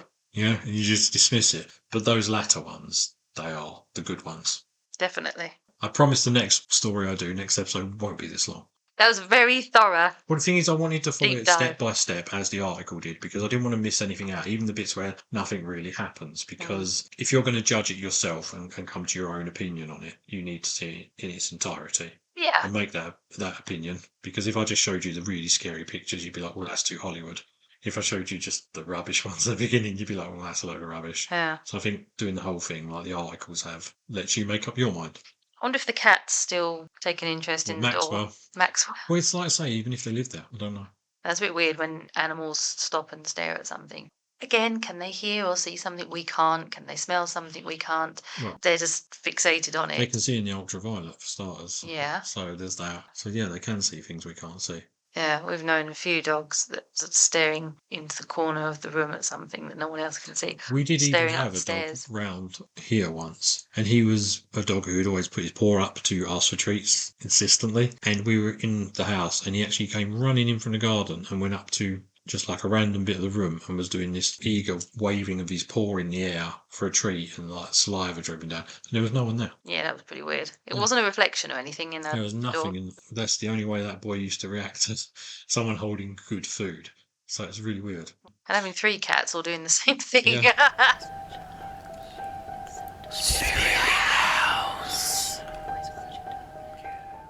So we've just got back from watching the movie of Dear David.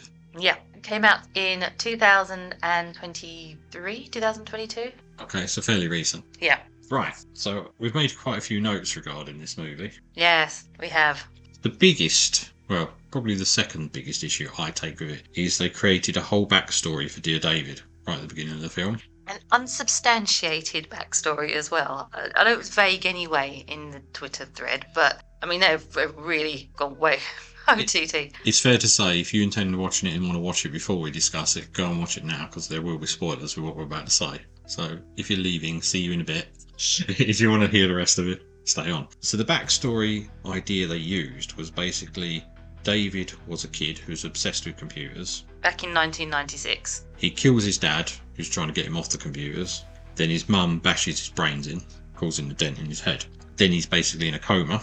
For 21 years? Something like that. Yeah, 21 years. And then he dies and becomes this ghost. But the idea is that they've gone with, if you're nasty online, and he said naughty online, if you're nasty online, he will basically come and get you. That's the gist of it.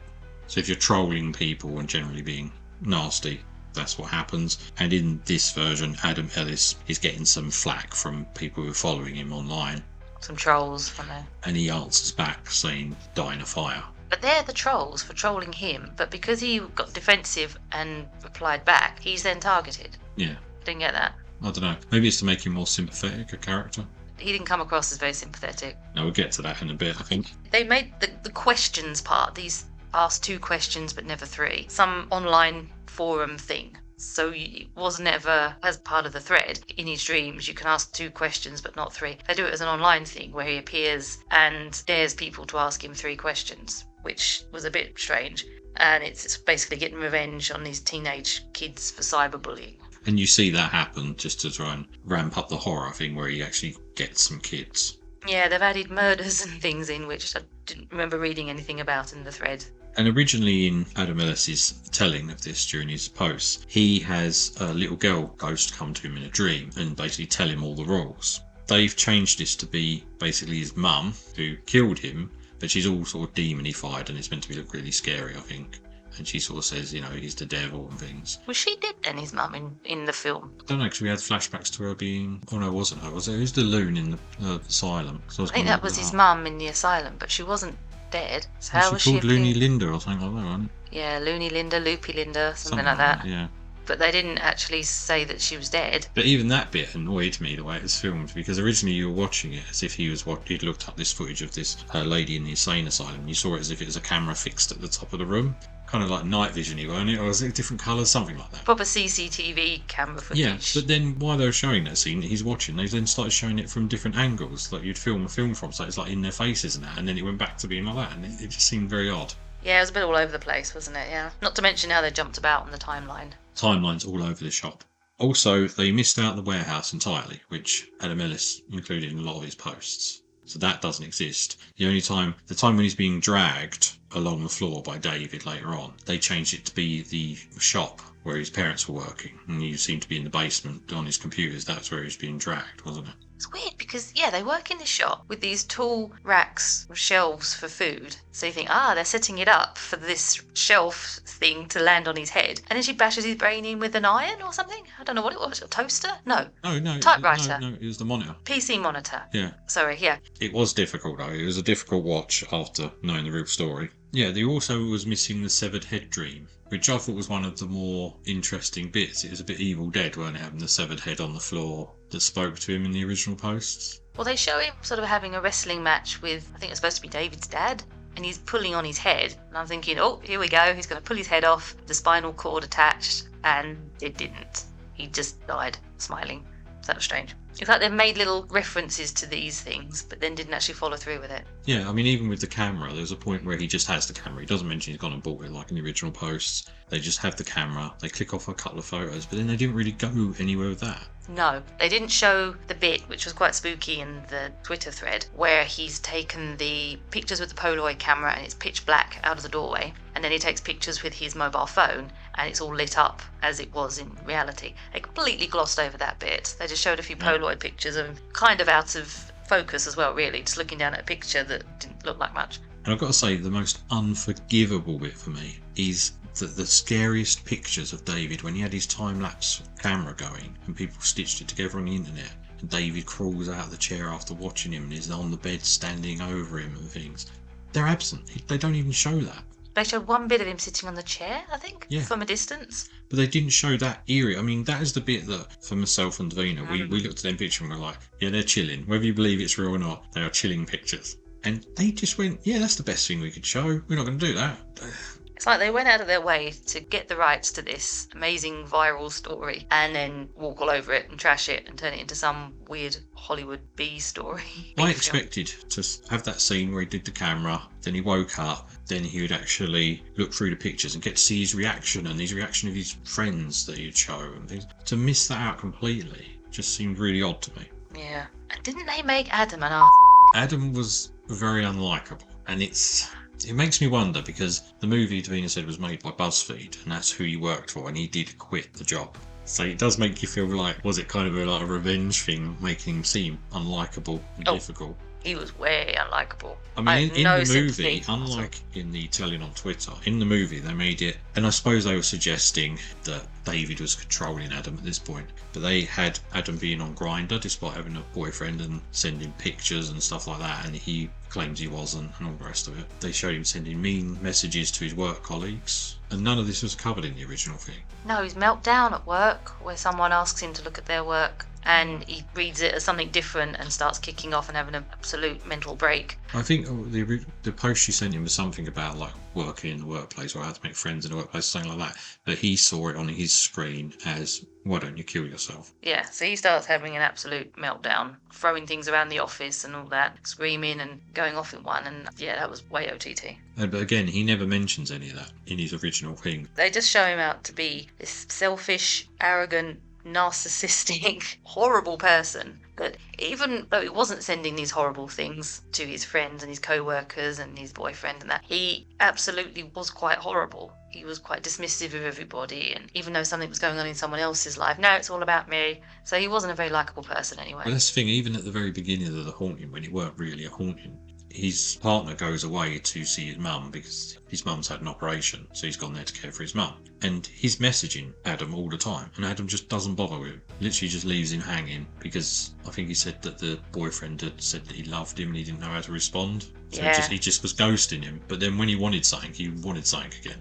Yeah, he's a really negative person to be around, it seemed. Yeah. So I mean, I don't really have much sympathy for the character of Adam. I'm really Team David. Well, I would be if David was the little kid, but again, another mistake they've made with this film is because they made him older because he'd been in his coma for ages, he wasn't the chilling little kid ghost. Because I think children ghosts are more scary. He was pretty much as tall as Adam when he was fighting him at the end. Maybe in his mind he was still that little kid because it's been 21 years Yeah. in a coma. But they showed him grown up, and I think that ruined it. I think if he'd have been a little kid ghost with like supernatural strength and stuff. And again, this is stuff they changed because they pretty much had them have a massive fight scene at the end, which, as we know, with the original story, and I can understand this, with the original story, it just petered out. There was no real ending. It was hilarious where the character of David was like playing a computer game. Oh god, that was awful. I think at that point we both actually stopped watching, just stared at each other, and were shaking our heads at dismay. He's controlling Adam with a games console controller, and he's making Adam waddle around his house like The Sims. And he basically controls him and makes him throw whiskey over his head and get a lighter and put the gas oven on to burn himself, basically. And he's just sort of looking wide-eyed. But even the way the actor was doing the thing as if he was being controlled by the computer game character. You know when a computer game character's standing still and they sort of have that weird movement to their arms and they're breathing like they're just doing this gradual movement on the spot. He was doing all that, just staring off into space. It looked so stupid. It's funny. It would have been good in a comedy film, but it completely broke it. It reminded me, was it the film with DiCaprio in called The Island or something like that, where he does Shutter Island? No, not that one. The one where he's on an island Yeah. and he does a load of drugs, and there's a bit where he's running around like it's a computer game thing. That's really bizarre as well. Right. And it kind of reminded me of that. If it is that movie, I don't know. People can correct me in the comments. It was bizarre. And then it completely went the other way when his apartment blew up. And dear God, this was like proper full-on Hollywood. It was a terrible ending. I was expecting Arnie to come flying through the window, Bruce Willis to be crawling through the little loft hatch. The whole thing was, it was like the house is on fire, he was having a fight, and then he was coming down the stairs, wasn't he? And his friends were the other side, like trying to get to him, because they'd all decided to rally around at that time as if they knew something was wrong with him. And I don't know if there was an explosion, the fire just went whoosh all of a sudden, and it apparently blew him through the banisters. Yeah, those banisters were really badly crafted, because he just went straight through them like they were made of like matchsticks or something. I think that landlord needs to be held to account a bit, because obviously the spindles of the banisters were really loose, so a little bit of a backdraft, and he flew through that. Plus, the whole place went up, so it was obviously very combustible materials used. Another thing I didn't like was the fact they changed the flat completely. Originally, if you look at the original post, it shows it, so you've got a flat at the bottom, another flat above it, and then you've got a building to the side of it, and you could kind of see on the roof of that, and that's where Adam saw this entity or person standing that time. Again, they completely glossed over that. It didn't happen. I suppose if they didn't have the roof, they couldn't put him on it. But it seems a big oversight. And they didn't do the whole crawl space in the roof either, or the bowling ball noise that was actually seemingly a marble, or the child's shoe, because that all tied into a story that was frankly more authentic than this. And this story that they did, where it's to do with the kind of being haunted over the internet, it's been done before.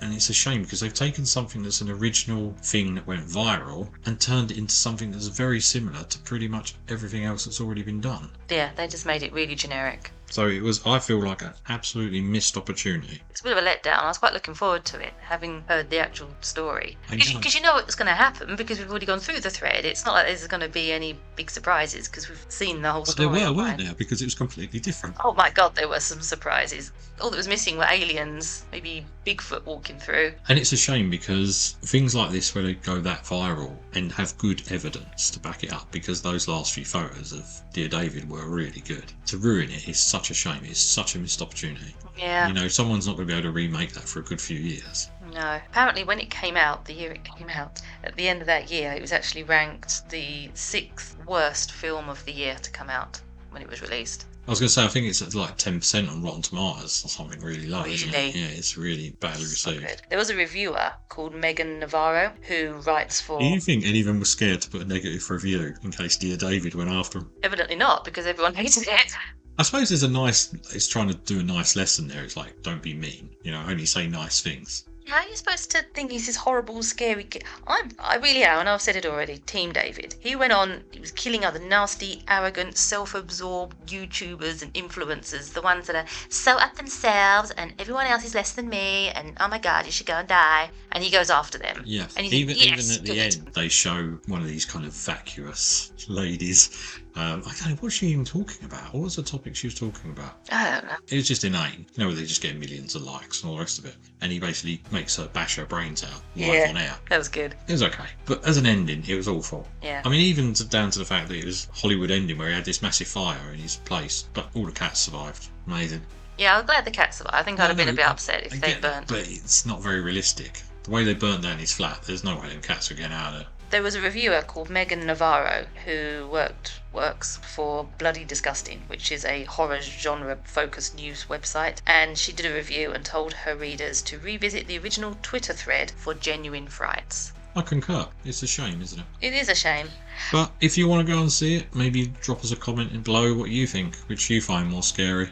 Yeah, it'd be interesting to know what you think as well. We've kind of just rubbished it. But if you liked it, cool, let us know what you think were the good points of it. The one thing I couldn't quite get my head around was obviously David hadn't died at that point, and then when he did die, he was a fully grown man. But how was he interacting and attacking all these people online? Was he astrally projecting or what? This is the thing, it's like they made it seem as if being bashed by the computer monitor made him a mixture of both something from the internet and biological, because he was, even in the dreams, he was all glitching and doing like computer things, which I hated as well. Yeah, I think that's how you were supposed to know it was a difference between him dreaming and reality. Is there anything else to say about this? I mean, I wouldn't recommend it. I'm sure there are people out there who like it. I also want to say, seeing as BuzzFeed made this, they didn't make themselves look like a very nice place to work. I mean, it was a nice office and stuff, but the people in there, even the boss, it was all like, you've got to hit numbers, and if you don't hit the numbers, you're gone. And I don't know, I don't think that if you made a film about your workplace, you own that workplace, you would make it seem that negative an environment. Yeah, exactly. I mean, they tried to make the guy who was his boss very inclusive and thoughtful and all that kind of thing. But he was the guy as well who was in Jeepers Creepers. Yeah. Which was a huge film when it came out, Jeepers Creepers. So, you know, to do that and then to end up in this film, it's not good. Yeah, exactly. So, yes, Dear David was a co-production between BuzzFeed Studios and Lionsgate Films. And the Dear David film stars Augustus Prew, played Adam Ellis, Andrea Bang played Evelyn, Justin Long was Bryce, who was in Jeepers Creepers. Yes, you're right, Justin Long. I'm good at faces. I'm terrible at names, but if I've seen someone in something, I'll recognise them. I think possibly he was the big name of the film, Justin Long. So, there you go. So let us know, though. Let us know what you think. You know, maybe we're wrong. In my opinion, we've watched it, so you don't have to. But if you have seen it or would like to see it, please let us know in the comments what you thought of it. And now, moving on.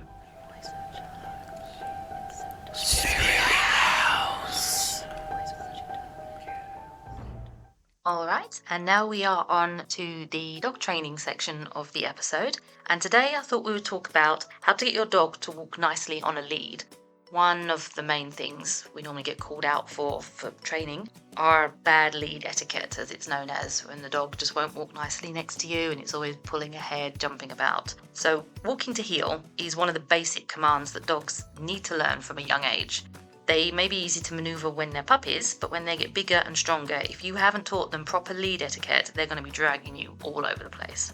And it's worse when they're big dogs, isn't it? Oh, definitely. A strong dog, you don't want dragging you about. No, it's going to hurt your shoulder, your back. But equally, I find that if you're a small dog that's like that out in front of you, they can get under your feet very easy because they can stop right in front of you and you can end up trying to not trip over them, going head over heels. Yeah, exactly. You're trying not to stamp on them and end up face planted on the floor. So if a dog is pulling and you continue to walk that way anyway, you are inadvertently rewarding that unwanted behaviour. So it's best to not acquiesce and keep going when the dog's pulling you in a certain direction. Now, the main consequences when dogs are pulling are, do you know, Nikki, what the main problems are when dogs pulling someone on the lead? They tend to be more reactive because they're out in front, so they think they're on point, they think they've got to deal with any problems. If they're going around a corner or something before you, they're going to see any threats quicker, feel like they need to respond, so it can be kind of dangerous from that point of view.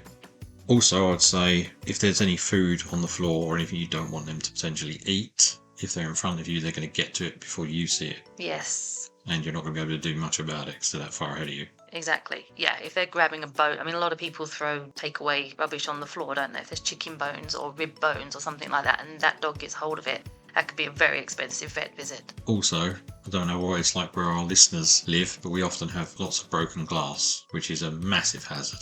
So yeah, if your dog's nearer you, by your side ideally, you're going to see that glass before your dog walks all over it. Yeah, you can manoeuvre them around it rather than them tramping all the way through it and ending up with cut paw pads. The main issues when people are walking their dogs, if they're pulling, it's normally due to either reactivity or overexcitement if they're approaching other people or other people with dogs, and your dog's trying to jump or lunge towards them, either in a negative way, they're sort of barking and trying to lunge at them, or if they're just overexcited and want to say hello and they're sort of jumping and trying to pull towards them.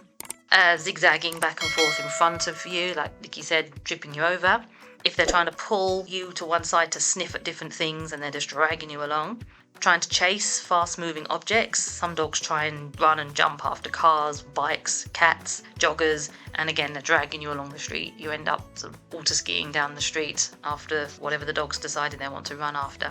A dog should ideally walk next to you. Their shoulder should be in line with your leg, with a loose lead. If you can imagine a capital J shape, where the top part of the J is the top of the lead that you're holding, the bottom part of the J where it curls up is where it would come up and attach to their collar or their harness. So a capital J shape, that's the ideal position of a dog walking, and the lead shape next to you. They should be neither pulling ahead or lagging behind. I also say, if you have a problem dog, on the lead that is, it's ideal to walk it solo. We've had it with many occasions where you've got someone who's got a terrible walker amongst their dogs, and then they still take like the 3 dogs out at once. And it's like, you're never going to get that dog walking good when there's 2 others there. Exactly. Walk that dog separate to the other ones. Work on it. You've got both hands free to just focus on that one dog and get that dog to a good standard. Then you can start introducing the other dogs for walks with them. There's also the benefit to the dog. Because as we said, if a dog's on point, it feels it has to deal with everything. And that can end up with anxiety and other issues, that dog. So by getting him back and letting him know, I've got this, there's no problems, I'll deal with it, that dog leads a happier life. That dog feels that it has to be in control of everything. It is so stressful for them. It's really not fair for them. If they're next to you and you have upright posture, confident body language, and you are basically showing them, it's okay, I've got this. They can just relax, enjoy their walk, have their sniffs, and not worry about any perceived threats that they might see as they're walking along. Dogs are opportunists and they live in the moment. If they are out in front of you on a long lead, basically you're out of sight, out of mind. And they can, like Nikki said earlier, make up their own pace, make up their own direction, whether they're going to jump up at another dog, all that kind of stuff. But when they're next to you, you're always in their peripheral vision. And they should be then looking to you frequently for reassurance and guidance as they're walking along. So now, before we even get into nice walking techniques, the lead setup has to be appropriate and properly fitted to your dog. There are various collars, leads, harnesses available, so I thought we could discuss a couple of them today. And as long as the lead setup is correct, then you're halfway there when you're getting them to walk. Always go for the best quality lead collar harness that you can afford. The little cheap ones are going to snap, worst case scenario, and your dog's going to escape and run off and possibly cause more trouble.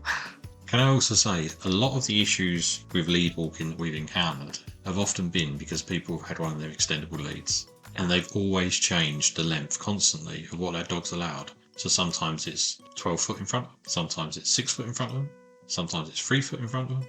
So the dog doesn't learn where it's meant to be when you're going for a walk. Yeah, I'm not a big fan of retractable leads.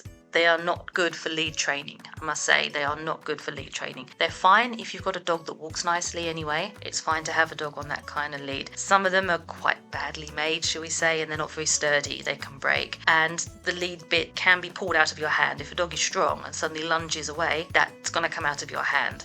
If you're in a park and you're teaching your dog recall, they're quite good. You can swap over to that, give them a bit of longer lead, a bit of perceived freedom when they're out on a field somewhere, but no good for lead walk training. Can I also say, we've had a couple of them that have been probably cheaper, but owners have had and handed to you, and they've actually broken on walks and just let out the whole lead. Yeah, that's it, and then the lead's gone. That little catch on it doesn't really always do it, and it's too dangerous. another issue we encountered was the little dog who was quite young at the time. His owner had taken him out, had the retractable lead. The dog ran forward, the owner had dropped the lead, and where it was clattering along behind the dog was just running away even further because the noise of this bulky bit of the lead was crashing on the floor, and then the dog ended up running under a car, got the lead caught around the tyre of the car. It must have been chaotic. With those leads, if you've got more than one dog, they're too big in your hand. You can't hold that and another lead in that hand. So it automatically becomes harder if you've got those sort of leads, because we do know and have seen people who've got several dogs and they'll have at least one or two of them on those leads, and it takes up all your hand space. You can't do much. Yeah, if you've got 2 dogs and you've got a retractable lead on each, one on each hand is best. You can't really hold more than one in your hand at the same time. Then it becomes an issue, doesn't it, when you've got to stop to pick up dog mess, when you've got to give them treats. I just find it's harder to use those than a normal lead. Don't use a retractable lead if you're trying to teach your dog to walk nicely on the lead. Keep it for when they do walk nicely and they're not going to run off anywhere. So when you use a collar and a harness, the rule of thumb is you need to fit them so that the only space between the equipment and their skin should be about 2 fingers. As long as you can fit 2 fingers between the equipment and their skin at all the points of contact, that will be fine. No more, no less. The equipment needs to be secure to give proper feedback to the dog. If it's too tight, it's going to chafe and hurt the dog. If it's too loose, it's useless. So it needs to be about 2 fingers. And we've had dogs with collars on where they've been so loose and there's not even any holes punched in to go tighter, that the collar's pretty much, when it's the dog's pulling, the collar goes right back so it's between the shoulder blades. So it's basically a back harness at that point. And that's going to make the dog pull more. The further down the collar slips down the neck, the more the dog's going to be inclined to pull. So it's not really doing much at that point. So yeah, 2 fingers between the collar or the harness at all the points of contact. Best type of lead is a double-ended training lead. There are various brands available. The ones I prefer are the halty ones, only because the other types of the long double-ended training leads can be just a nylon material, whereas the halty one is a bit more padded, so it's not going to rip through your skin or anything like that if the dog does pull.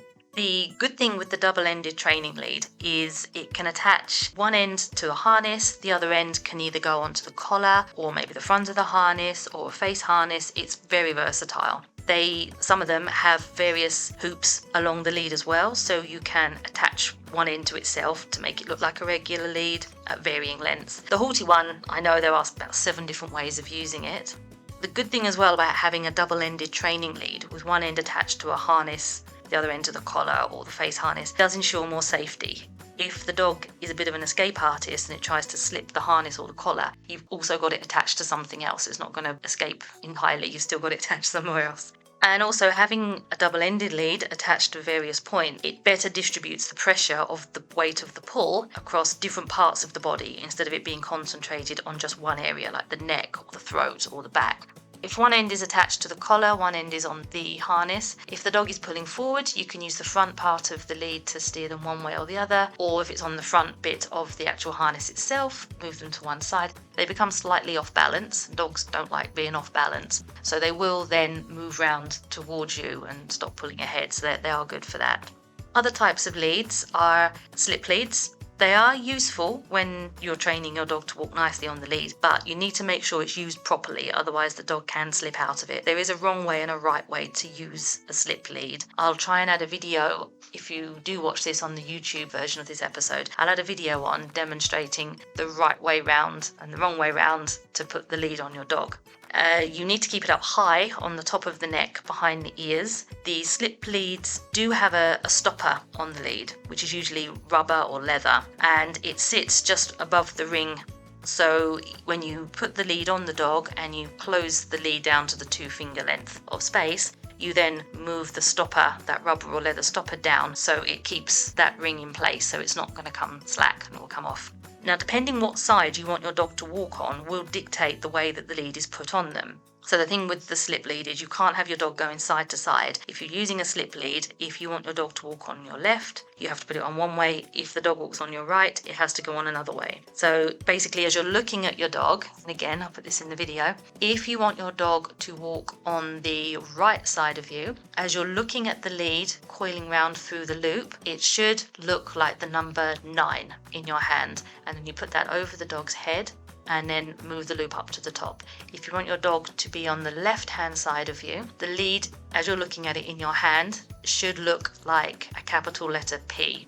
If you have a greyhound or a dog breed that has a neck thicker than their head, this is not the right lead to use. The same goes for dogs who might have some respiratory issues, like Frenchies, bulldogs, and dogs that do pull excessively. It's probably best not to use something like a slip lead, but they do have their place.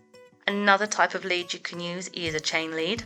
Again, it's like a regular type of lead. It's good to deter your dog if they chew through leads, but you need to make sure that it's not too heavy for the dog's size or their age. If you've got a little puppy, you don't want some real heavy, thick chain link chain hanging off your dog's neck as it's walking along. You want something that's a smaller chain, and then maybe move on to a regular lead when they stop chewing on the lead, but then move on to a thicker type of chain lead if they still like to chew on their lead. We've already spoken about retractable leads. Not really recommended if you're teaching your dog to walk properly. With regards to collars, regular buckle-down collars are probably the best out of all of them. They are sturdy. They've normally got a little metal ring that the clip goes through, so they're safe. They're not going to come undone. Just make sure the thickness of the collar is suitable for the breed of dog. If you've got a dog like a greyhound, you need a wide type of collar because they've got quite fragile necks. You can get a martingale collar, which is also known as a half choke collar. It has 2 loops. One loop goes around the neck, and then there's a smaller loop that attaches to both ends of that collar, and that cinches tighter if the dog tries to back out of it. That type of collar is usually recommended for breeds with heads smaller than their necks who can slip out of regular collars, for example greyhounds, whippets, things like that, and it releases the pressure when the dog stops pulling. When the dog is pulling ahead, it cinches tighter, but when the dog stops pulling, it releases. So you're removing something to reinforce that desired behaviour. That comes under like a negative reinforcement type of training, which is something we can go into more detail in other episodes. You can also get head collars or face harnesses. These need some practice with the dog for them to learn to accept wearing it. A lot of dogs don't like these things being put over their faces and then expect them to just walk nicely. They are brilliant, but you will need to practice with your dog to get them to accept that. The best 2 brands of the head collars you can get are ones either by Hounds or there's the Gentle Leader by BFR. It goes over the muzzle and it does up behind the dog's ears. Then the lead attaches underneath the chin and the dog is led around by underneath the chin, a bit like a horse when you'd move a horse around. What was the name of that company again? BFR, BEAPHAR, and that's the Gentle Leader. I'll put all the links in the description box as well for any of these things, because we do use these products as well. It's not just random ones. Moving on to harnesses. Again, harnesses like the head collars or the face harnesses might need a bit of practice for the dog to accept putting it on. Some dogs don't like things being put over their head. But harnesses like leads and collars need to be as high quality as you can afford. The best brands out there are Julius Canine, Hounds, E-Glue, that's EAGLOO, Perfect Fit, Rabbit Goo, that's the one that Rosie has, and Bully Billows are really good. I think they're good for staffies and the real big, strong types of breeds. So all of those particular brands are highly rated for durability, ease of use, quality and affordability. There are various styles of harness. You've got ones that have just a back clip, which is a loop or a D-ring on the back of the harness.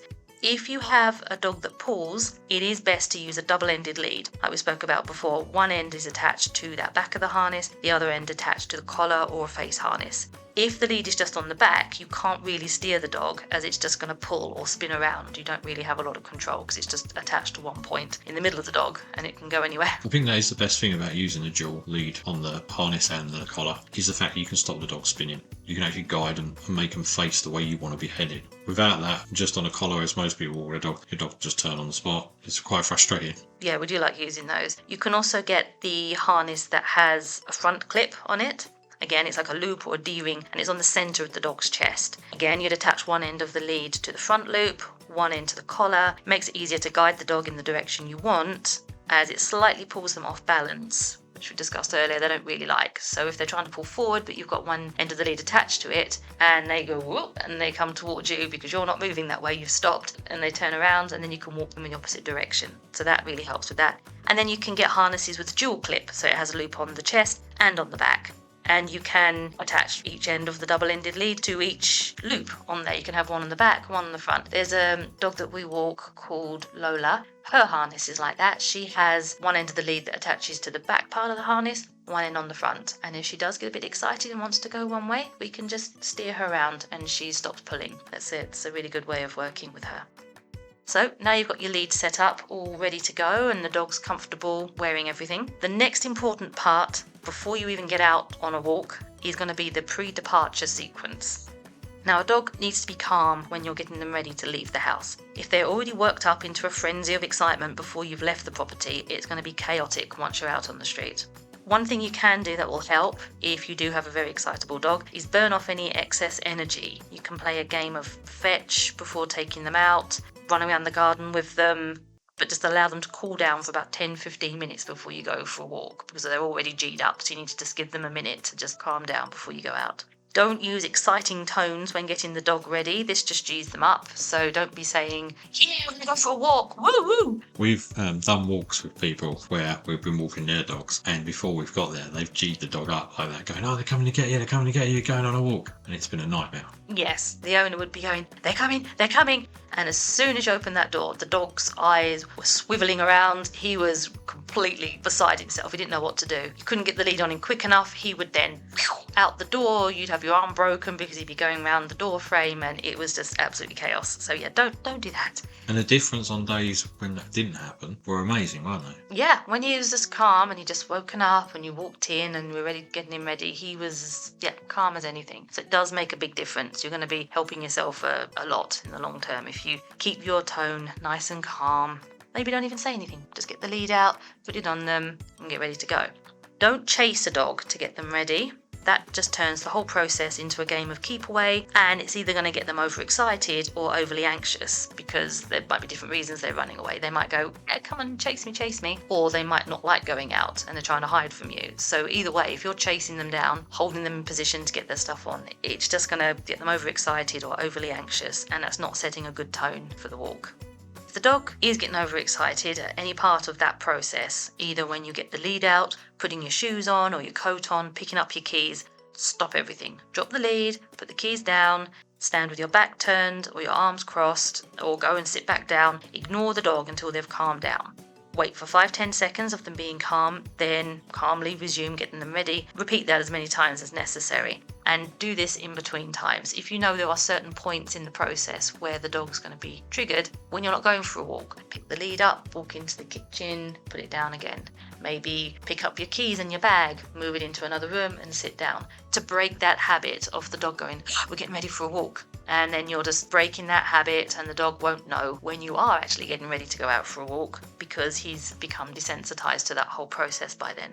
When you do have the dog all ready to go and you're about to leave your home, make the dog sit and wait nicely for you to step out the door first. Then let them follow you calmly, and then wait again for you to close and lock the door. Repeat this process if necessary. If the dog is really excited to leave the house still, just wait until they're calm, get them to sit, wait, step out, say, come on then, get them to stop again, lock your door. Repeat as many times as necessary. This is teaching impulse control, good manners, and it can also stop any injuries, like when the dog pulls your arm off around corners or drags you down some steps. So you've got your lead set up ready, you've got your pre-departure sequence ready. When you're teaching a dog to walk nicely on the lead, they need to first learn the basics in a place with no distractions. So you need to be working where there's no other children or pets around, no TV, no radio playing. In order for them to be able to fully focus on you, you need to have no distractions around. That is the best environment when you're training a dog. In any scenario, really, no matter what you're training them, it's best to have no distractions. So if you start indoors and practice walking up and down inside, your dog will then start to have a good foundation of what's expected of them. You can then move on to a place with a few distractions, for example in the garden, to see how your dog copes. So you've got a few things going on, maybe a bird flying over, maybe neighbours' noises, but not too much exciting things happening. Then, when the dog walks nicely in the garden, for example, you can progress onto a quiet street with maybe a few more distractions, like passers-by, other dogs, other cars going past, and then finally you can move on to busier and busier areas. Don't move on too quickly until your dog's focus is 100% reliable. If you introduce too many distractions too soon, it can be really overwhelming for the dog, and then you've just undone all the good work that you've already done.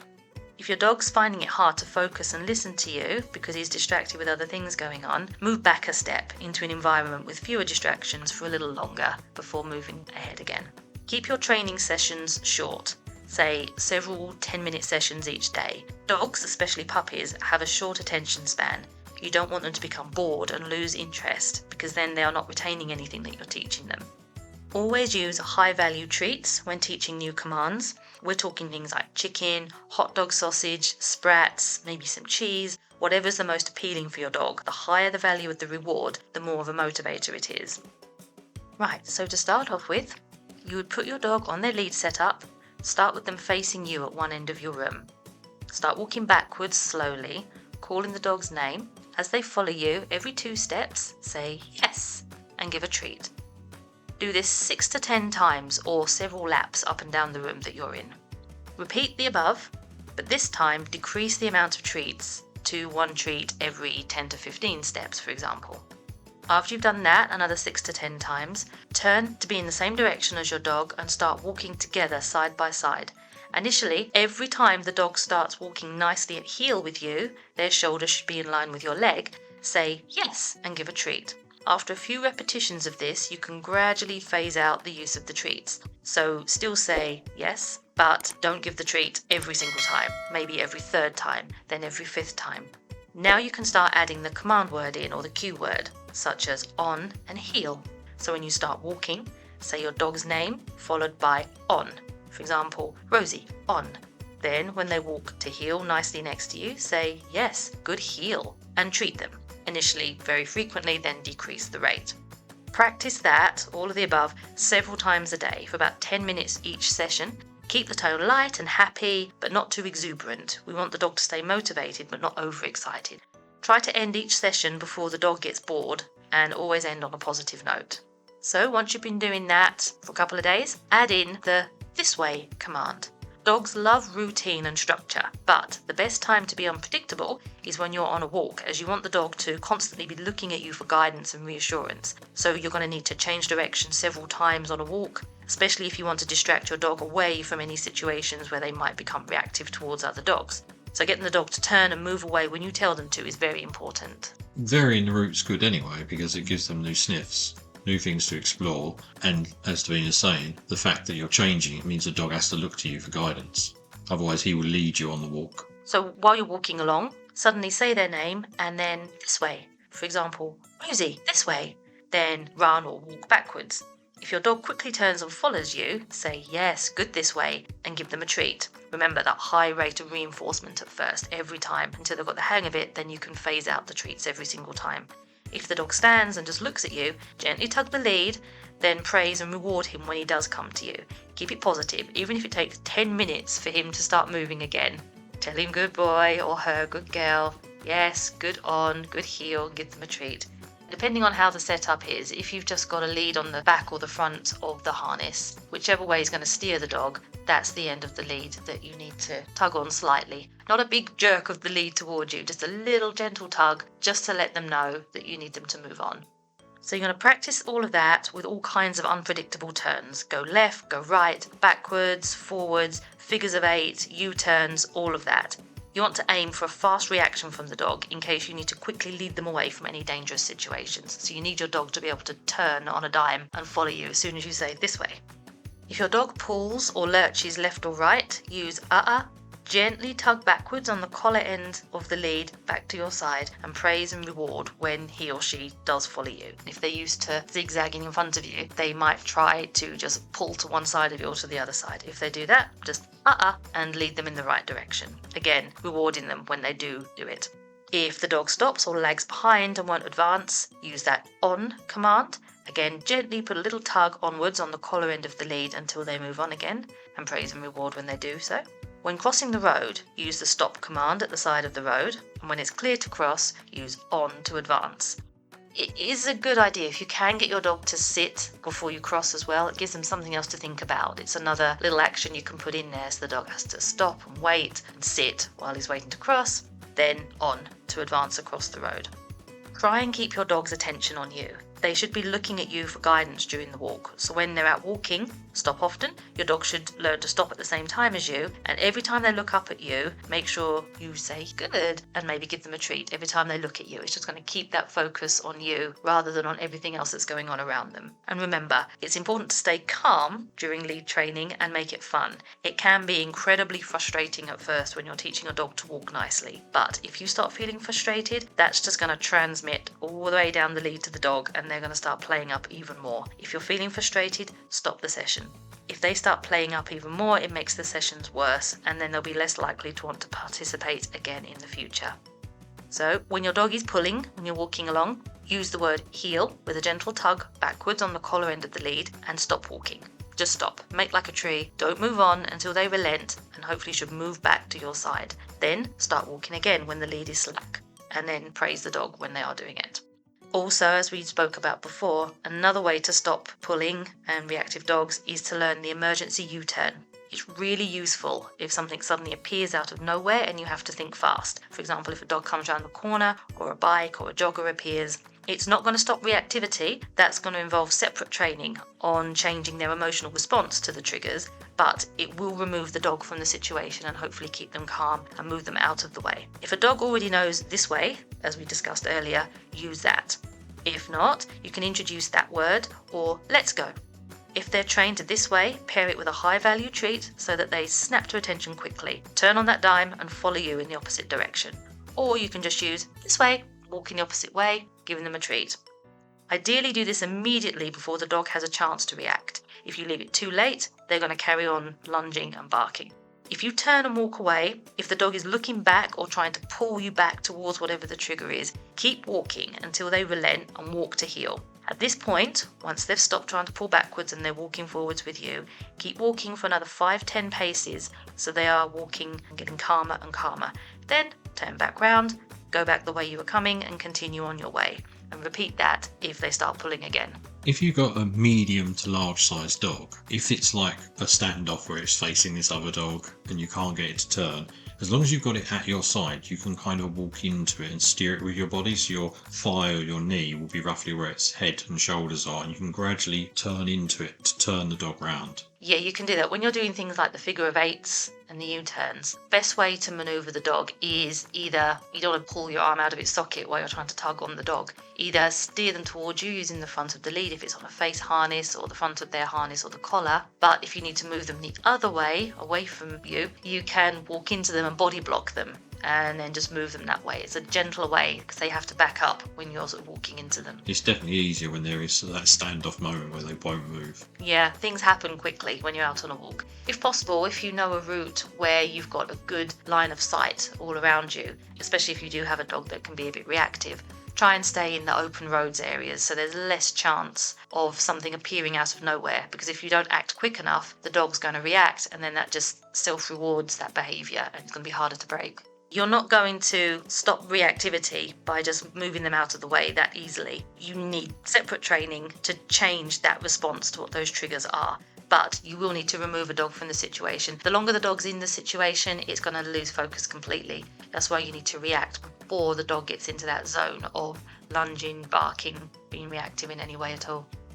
Okay, so that's the basics on lead training. It's quite an in-depth one, that one, but there are a lot of steps to it. As we say, it's not just learning the techniques to make them walk to heel. It's the whole process from the beginning, making sure the lead setup is correct, making sure when you're getting them ready, they're not getting too G'd up or agitated before they've even left your home, and then the techniques themselves on how to walk to heel. So the dog understands what you're asking them to do, because just sort of pulling them towards you and expecting them to know what you want is not going to work when you're teaching them. And also tell your dog when they're doing something good. So many people just tell the dog off for pulling all the time. When the dog is walking nicely next to you, tell them good heel. It's very much about capturing the moments in training, isn't it? Capturing the moment where it's good. Yeah, otherwise the dog's not learning anything. It's just going to think, oh, everything I do I'm being told off, so what's the point? So you need to show them, not ignoring any bad behaviour, but do something positive, reward your dog, give them a treat or a toy, something that's high value to them when they are doing the right thing, and they're going to be more likely to repeat that behaviour in the future.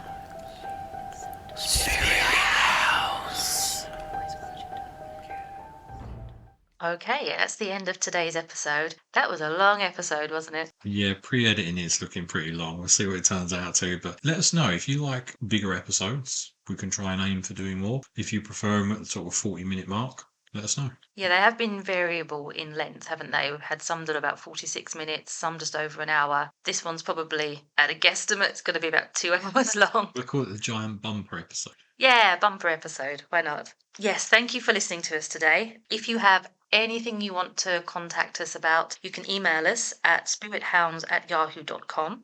Our YouTube channel is called Spirit Hounds.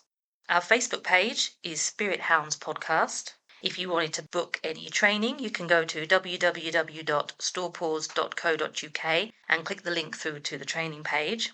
Nikki's book, The Showman in the Shade, is available on Amazon. Join the pack with us, like, subscribe, join us anywhere that you get your podcasts. Tell your friends as well. Yeah, let your friends know about us. If you like what we do, let them know to give us a listen as well. Just wanted to say as well, any products that we reference, we do use. Any of the equipment we use for training, we do usually get from Amazon. Sometimes from local shops, but mainly it's sort of quicker if we do get it from Amazon. We will add links to these products in the description boxes, but they can be found elsewhere as well. We'll put pictures of them if you are looking at this on the YouTube channel. We'll put the links on all the description boxes where available. And for full disclosure, we have now become Amazon associates, so we may earn a small commission from any qualifying purchases if you click through on that link. But again, products are available elsewhere as well, not just from Amazon. We're just putting the links through to the items and the equipment that we actually use ourselves. And that's it. Thank you for listening, and we'll speak to you next time.